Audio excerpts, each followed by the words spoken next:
Hello everybody, Assalamu alaikum. Rizal is here today. I hope all are good today and to discuss a different topic actually.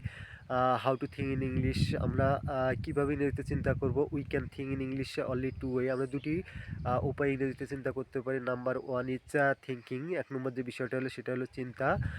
Suppose we can going something in new place actually. ধরুন যে আমরা কোনো নতুন এক জায়গায় ঘুরতে গেছি। Around side we can think A lot of situation. চারপাশে আমরা অনেক নতুন পরিস্থিতি এবং সিচুয়েশন দেখতে পারবো, but around people thinking and playing and gossiping everything. আশেপাশের লোকজন খেলাধুলা করছে এবং গল্প করছে, এভরিথিং অনেক কিছু করছে, but just we can think it. আমরা এটা কী করতে পারি, আমাদের মাথার মধ্যে সেটা চিন্তা করতে পারি।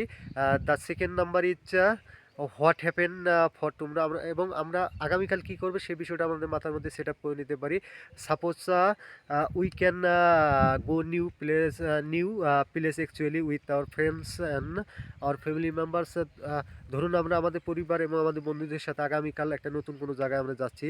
অ্যান্ড হোয়াট থিঙ্কিং অ্যাকচুয়ালি, এবং সেই জায়গায় কী হবে, which thing we can recover and we can remind our head.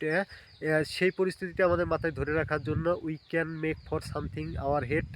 আমরা নতুন কিছু আমাদের মাথার মধ্যে তৈরি করে রাখতে পারি। সেটা হলো যে আমরা যে বিষয়টা নিয়ে আলোচনা করব আগামীকাল, সেই বিষয়টা we can remind our head and memorise. সেই বিষয়টা আমাদের মাথার মধ্যে ধরে রাখার জন্য আমরা we can make new sentence and we can make new something.